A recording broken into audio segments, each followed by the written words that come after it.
राधे राधे राधे राधे। तो economic impact of British rule in India. तो जो मेजर डिफरेंस था between British colonist in India and the early invader, बस इतना ही डिफरेंस था कि भाई पहले के जो जितने भी इन्वेडर्स थे, that none of the early invaders made any structural change in Indian economy and drain away India's wealth as tribute. ठीक है, मतलब स्ट्रक्चरल चेंज नहीं करा था इकॉनमी में, या फिर ड्रेन नहीं करा इंडिया का वेल्थ एज ट्रिब्यूट, कि भाई आप तो ट्रिब्यूट दे रहे हो हमको। ठीक है, in British rule in India cause the basic transformation of Indian economy into colonial. तो ब्रिटिश रूल की वजह से इंडियन इकॉनमी जो है कॉलोनियल इकॉनमी में बन गई। इसमें क्या हुआ था, that is structure and operation of Indian economy were determined by the interest of, मतलब जो स्ट्रक्चर है किस तरीके का स्ट्रक्चर होगा, आर्टिसन किस तरह का, और ऑपरेशन क्या क्या ऑपरेशन हो गया, मतलब क्या बेचा जाएगा, क्या स्ट्रक्चर होगा इंडियन इकॉनमी का, वो जैसा ब्रिटिश इकॉनमी का इंटरेस्ट होगा उसी तरीके से डिटरमाइन होगा। ठीक है, तो deindustrialisation ruins of artisan and handicraft. तो वन वे फ्री ट्रेड, तो cheap and machine made import flood the Indian market after the charter act of 1813। तो 13 के बाद में क्या हुआ कि जब वो क्या बोलते हैं मोनोपोली ख़त्म कर दी, इसकी सभी मोनोपोली ख़त्म कर दी कंपनी की इंडिया में, तो क्या हुआ कि चीप और मशीन में जो है इम्पोर्टेड गुड्स आ गए। तो ठीक है, allowing one way free trade from the British citizen. ठीक है, यहाँ से नहीं जाते थे, वहाँ से ही आते थे। ठीक है, on the other hand Indian products जो है फाउंड इट मोर और more difficult to penetrate European market. तो इंडियन प्रोडक्ट्स जा ही नहीं पाते थे, उनको डिफिकल्ट होता था और बाहर से ही आ रहे थे। आफ्टर 1820 यूरोपियन मार्केट वो virtually close to Indian export. अच्छा, 1820 के बाद में तो इंडियन एक्सपोर्ट के लिए ख़त्म ही कर दिया कि आप कर ही नहीं सकते। ठीक है, the newly introduce rail network जो help the European product to reach the remote corners. तो रेल के थ्रू जो है प्रोडक्ट्स को कोने कोने में पहुँचा देते थे। ठीक है, from being the net exporter India become a net importer. पहले तो नेट एक्सपोर्ट हमारा इतना ज़्यादा था, नेट इम्पोर्टर बन गया। ठीक है, यानी no step towards modern industrialisation, कोई भी स्टेप नहीं लिया। ठीक है, the loss of traditional livelihood was not compensated by process of industrialisation India. मतलब एक तो हमारा ट्रेडिशनल लाइवलीहुड वो ख़त्म हो गया, जो भी लोग बनाते थे छोटे मोटे, मतलब छोटे मोटे तो नहीं, बट जो भी यहाँ का ट्रेडिशनल था, तो उसकी जगह कोई दूसरी इंडस्ट्री नहीं सेटअप करी इन लोगों ने। ठीक है, इंडस्ट्री तो बाहर ही थी, वहाँ से बना के यहाँ लेके आ रहे थे, यहाँ कोई इंडस्ट्री नहीं लेके आए।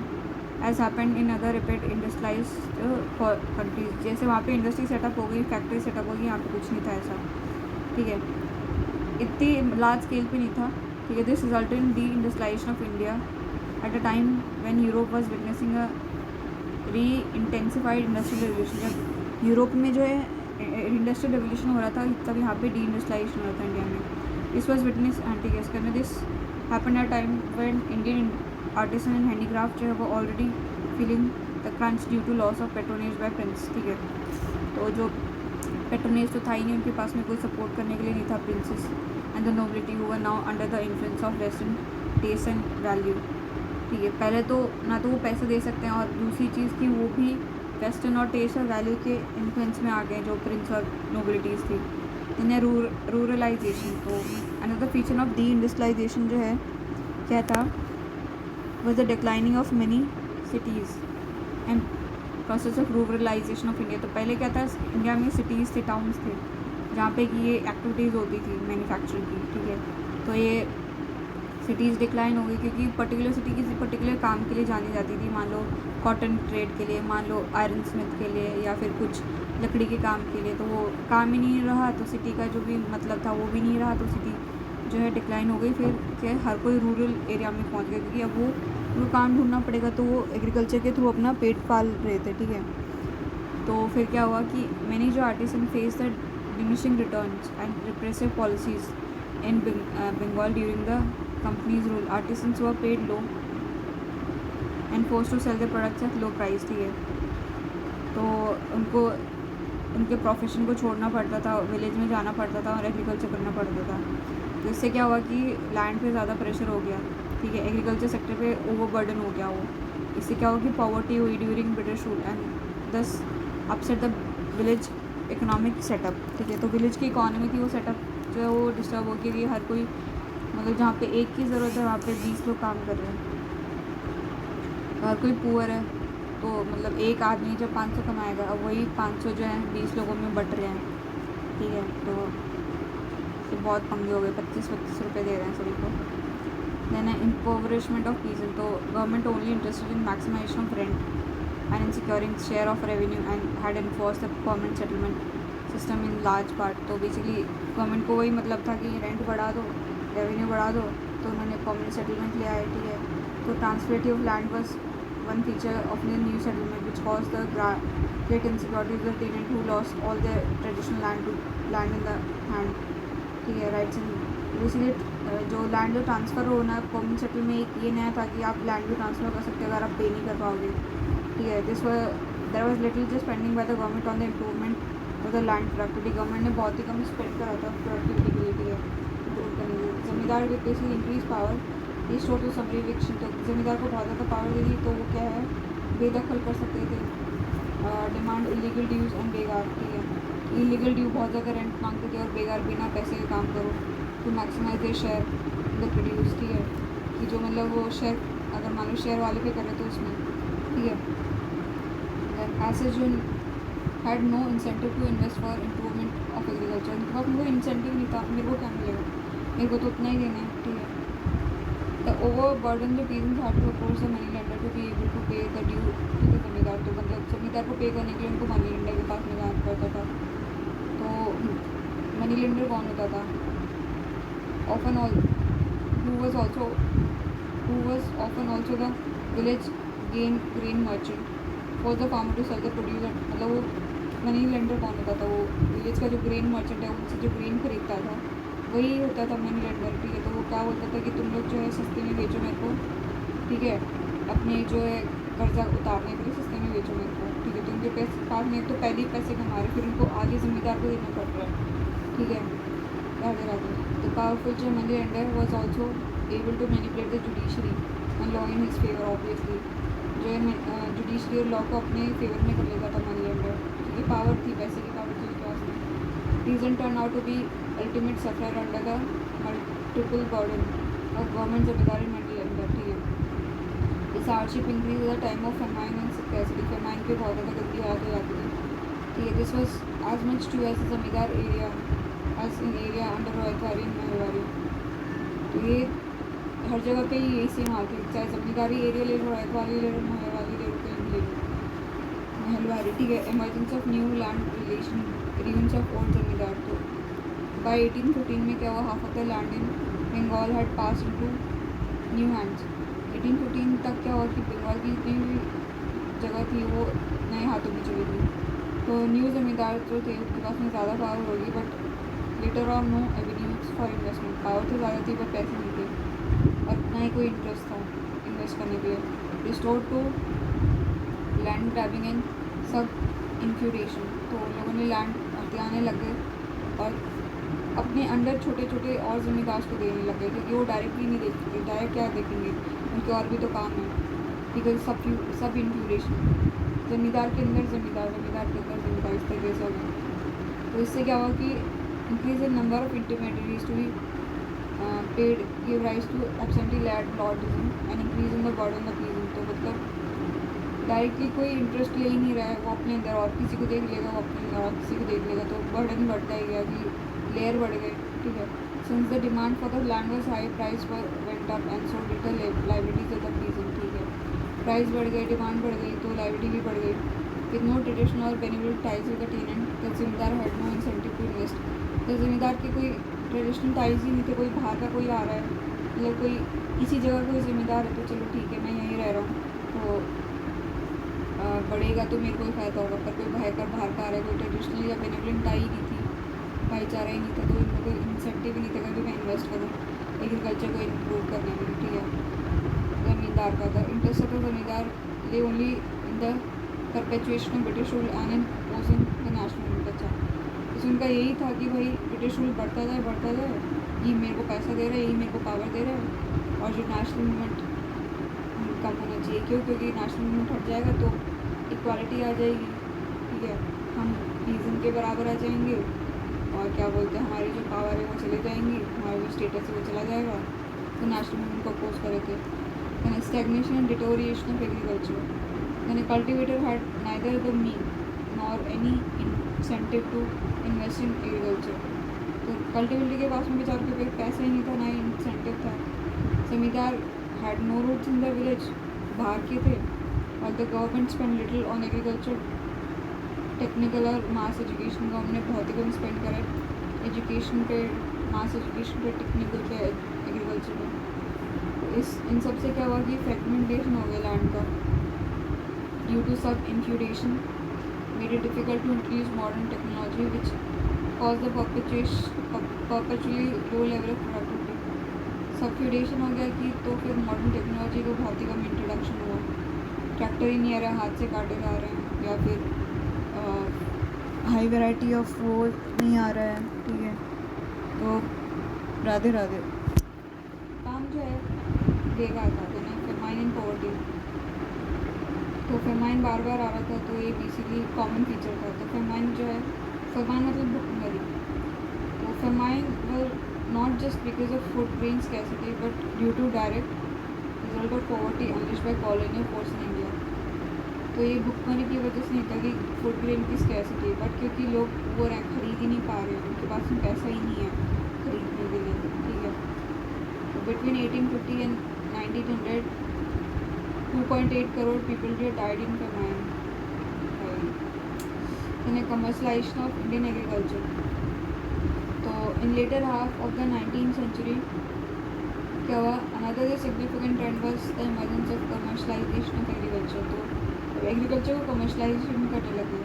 पहले तो मतलब गेहूँ, चावल ये सब उगाते थे. अब नहीं, तुम वो करोगे, क्या बोलते हैं, इंडिगो करोगे, कॉटन करोगे. सो फार एग्रीकल्चर जो है एक वे ऑफ लाइफ था, ज़्यादा करना बिजनेस एंटरप्राइज. मतलब बस हमारा पेट भर जाना चाहिए, हमको इतना एग्रीकल्चर करना है, हमको उससे कमाना नहीं है. Now agriculture began to be treated like commercial consideration. अब क्या है, एग्रीकल्चर से बेच के हमको प्रॉफिट कमा रहे हैं. देयर इज सर्टेन जो specialised crops began to be grown not consumption in village but for sale in national and even international market में. बोला कि क्रॉप ग्रो करो, इंडिगो ग्रो करो. इंडिगो ग्रो कर भी लेकर खाएंगे क्या, इंडिगो खाएंगे क्या. तो ये विलेज कंजम्पशन के लिए नहीं था, बट ये नेशनल इंटरनेशनल लेवल पे सेल करने के लिए खाते हैं. कमर्शियल क्रॉप जैसे cotton, jute, groundnut, oil seed, sugar cane, tobacco, ये ज़्यादा रिम्यूनरेशन दे रहे थे देन फूड ग्रेन. ठीक है, तो टोबैको खाते रहेंगे. Again the cultivation of crop जैसे कि कॉन्डिमेंट्स, स्पाइसेस, फ्रूट्स, वेजिटेबल्स जो है, तो could cater to wider market. ठीक है, perhaps the commercialisation can reach the highest level of development in plantation sector. सबसे ज़्यादा कमर्शलाइजेशन प्लांटेशन में था, जैसे कि टी, कॉफ़ी, रबर, इंडिगो में. ठीक है, which were mostly own by European and the produce was for sale in wider market. ठीक है, तो यूरोपियन ओन करते थे और बाहर बेचते थे. New market trend of commercialisation specialisation was encourage by many factor. तो ये क्यों हुआ कमर्शलाइजेशन के लिए, बहुत पीछे इसके पीछे बहुत रीजन थे. तो पहले spread of money economy, replacement of custom and tradition by competition, competition आ गया, कॉन्ट्रैक्ट आ गया. Emergence of unified national market, एक ही मार्केट हो गया, हर जगह पे वही बेचा जा रहा है, हर जगह पे इंडिगो हो रहा है. ठीक है, ग्रोथ ऑफ इंटरनल ट्रेड. ठीक है, an improvement in communication through rail and road and goes to international trade given by entry of British finance capital. ठीक है, for the Indian pieces commercialization seemed a forced process. मतलब करना नहीं था, पर ज़बरदस्ती कराया जाता. There was hardly any surplus for him to invest in commercial crop. उनके पास में कुछ बचा नहीं था कि वो उस पर कुछ इन्वेस्ट भी करे. Given the substantial level at which he lived, while commercialization linked Indian agriculture with international market trend and their fluctuation. तो जैसे वहाँ पे फ्लक्चुएशन थी प्राइस की, तो यहाँ पे भी देखना पड़ता था. For instance, cotton in 1860s pushed up price, but this mostly benefited the intermediaries. And when the slump in price came in 1866, it hit the cultivator the most and bring it in turn heavy indebtedness. Famine and agrarian riots in decade in 1870s में. तो benefit तो जो intermediates वो ले लेते थे, और जब पैसे नहीं, मतलब जब प्राइस कम हो जाती थी तो वही फेमाइन आ जाएगा, एग्रीरियन राइट हो जाएंगे, इंडेटनेस हो जाएगा, डेथ एनिमिटी है. Late development of modern industry. तो it was only in the second half of 19th century that modern machines-based industries started up in India. ठीक है, 1850s के आसपास ही जो है मशीन्स लेके आए. तो first cotton textile mill was set up in 1853 in Bombay में by Kowasi Nana boy. The first jute mill जो है वो कब आई 1855 में इन रिश्रा बंगाल में. But most of the modern industries were foreign own and controlled by British managing agency. जितनी भी industries थी ये फॉरेन ओन थी. ठीक है, there was a rush of foreign capital in India at that this time कि भाई हर कोई जो है इंडस्ट्री सेटअप कर रहा था, फॉरेन कैपिटल ही आ रहा था और जो प्रॉफिट वो बाहर ले जा रहे थे. Due to prospect of high profit and availability of cheap labour थे, cheap and readily available raw material है भी यहाँ पे. कॉटन मिल जाएगा, जो भी मिल जाएगा. ठीक है, ready market in India and neighbour में. अब यहाँ पे हम लोग ही खरीदेंगे, हम लोग ही बना मतलब ब्रिटिशर्स ही खरीदेंगे, ब्रिटिशर बनाएंगे और हम ही बेच देंगे, मतलब है ना, और बाहर भी मार्केट में बेच देंगे नेबर में. Then definition avenues for investment at home. मतलब घर पे तो कोई इन्वेस्ट कर ही नहीं आता, मतलब इंडिया में किसी के पास पैसे नहीं थे तो बाहर वाले इन्वेस्ट कर रहे थे. Willingness of the administration to provide all help. जो गवर्नमेंट था, ब्रिटिश गवर्नमेंट को भी हेल्प करी थी कि हाँ तुम लोग करो, हम तुम्हें ज़मीन देंगे, ये सब देंगे, प्रोटेक्शन देंगे. ठीक है, and ready market abroad for some Indian export such as tea, jute and manganese. ठीक है, मैंगनीज. अच्छा, Indian owned industries came up in cotton textile. तो इंडिया खुद का ओन्ड इंडस्ट्रीज जो टॉप कॉटन टेक्सटाइल में, जूट में 19th सेंचुरी में आई. And in sugar cement in 20th century. अच्छा, Indian owned industry suffer from many handicaps, जैसे क्रेडिट प्रॉब्लम हो गई, no traffic tariff protection by government, unequal competition from foreign companies से competition unequal था. ठीक है, stiff opposition from British capitalist interest who were backed by sound financing and technical infrastructure at home. ठीक है, opposition करते थे, government support नहीं कर, प्रोटेक्शन नहीं देती थी, कंपटीशन अनइक्वल था फॉरेन कंपनी से, उनके तो बॉसेस देते थे, हमारे महंगे होते थे. ठीक है, इन colonial factor also caused certain structural and institutional changes. The industrial development was characterized by lopsided pattern. तो इसमें एक ही साइड डेवलपमेंट हुआ. Core and heavy industries and power generation को नेगलेक्टेड थी. कोर और जो हेवी और पावर वाले इनको नेगलेक्ट कर दिया. इन सब रीजन्स हुआ जो फेवर्ड मोर देन अदर. ठीक है, लॉपसाइडेड एक ही जगह हो रहा है, एक ही सेक्टर में हो रहा है. causing the regional disparities. ठीक है, these regional disparities hamper the process of national building. हाँ, तो एक जगह हो रहा है, वहाँ पे लोग बहुत ज़्यादा प्रॉस्परस हैं, एक जगह पे कम है, तो वो पार्टिसिपेट नहीं कर पाएंगे, उनका उसमें राइट्स नहीं है, तो नेशन बिल्डिंग में हेल्प नहीं करा, तो वो इक्वल नहीं थे फुटिंग पे. ये तो पुअर और रिच वाले डिवाइड हो जाएगा. In absence of careful nurturing of technical education, industry lakhs technical man power. तो टेक्निकल एजुकेशन नहीं थी तो उसको रिपेयर कौन करेगा, टेक्निकल मैन पावर नहीं था. Socially the rise of industrial capitalist class and the working class was an important feature of this phase. ठीक है, then rise of Indian bourgeoisie. तो Indian trader, money lender, banker had amassed some wealth as junior partner of English merchant capitalist in India. मतलब ये जो Indian जो थे, इन लोगों के पास में भी थोड़ा पैसा आ गया.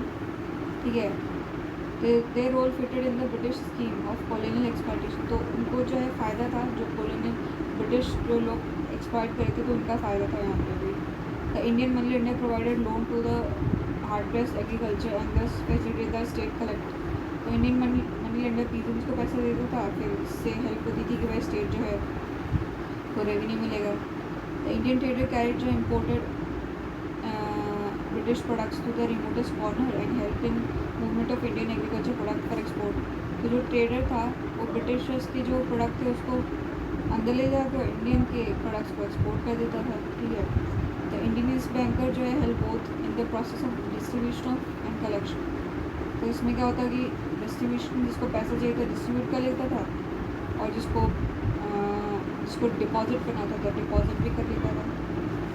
But the colonial situation retarded the development of healthy and independent industrial bourgeoisie. ठीक है,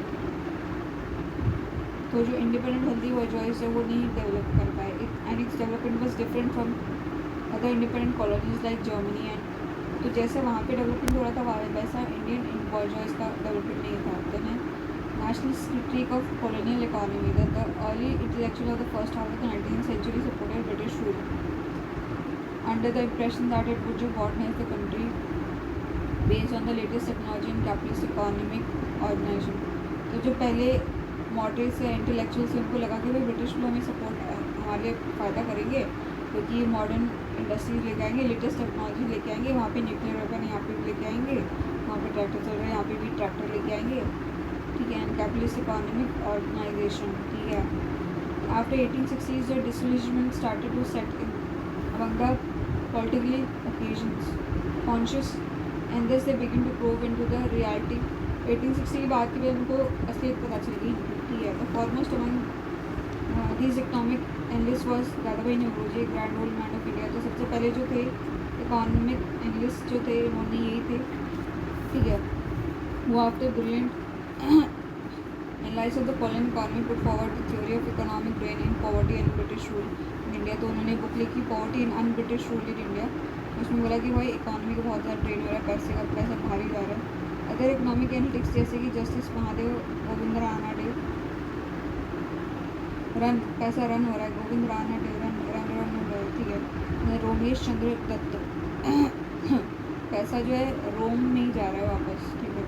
the economic history of India, Romesh Chandra Dutt ने लिखी, आर सी दत्त ने लिखी economic history of India. Then Gopal Krishna Gokhale बोला कि इंडिया खोखला हो रहा है. देन एस सुब्रमण्यम अय्यर बोला अय्यो तुम क्या कर रहे हो.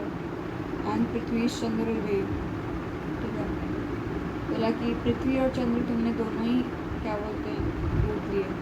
Essence of 19th century colonialism, they said, in the transformation of India into supplier of foodstuff and raw material to metropolis as a market for metropolitan manufacture and a field for investment of British capital, ठीक है. बोला कि India में बस जो manufacture products आ रहे हैं वही आ रहे हैं और क्या बोलते हैं मार्केट है उनका, और मतलब ब्रिटिश कैपिटल जो है यहाँ पे इन्वेस्ट हो रहा है, ठीक है. These early nationalist analysts organized an intellectual agitation and would advocated a complete severance of India's economy, subservience to Britain and development of independent economy based on modern industry, ठीक है. तो इन्होंने बोला कि तुम्हारी वजह से ऐसा हो रहा है ब्रिटिश पॉलिसी. तो इकोनॉमिक ग्रेन, तो term economic drain refer to the portion of national product of India which was not available for consumption to its people. मतलब वो पैसा जो कि इंडियन के सिटीजन है वही नहीं ले पा रहे हैं, but was being drained away to Britain for political reason and India was not getting adequate economic or material return for it. तो ब्रिटेन की पॉलिटिकल रीजंस की वजह से बाहर जा रहा है और इंडिया को जो है इकोनॉमिक मटेरियल रिटर्न नहीं मिल रहा है, उसका रिटर्न नहीं मिल पा रहा है, ठीक है. The drain theory was put forward by Dadabhai Naoroji in book जो है poverty and British rule in India. The major component of the drain was salaries, pension of the civil and military officials, ठीक है. Interest on loan taken by the Indian government from abroad, अच्छा. Profit on foreign investment in India, ठीक है. Store purchase in British for civil and military departments. Then a payment to be made for shipping, banking, insurance service which stunted the growth of Indian enterprise in these services. The drain of wealth checked the retarded capital formation in India, while the same portion of wealth aided lateral the growth of British economy. मतलब वही पैसे से हम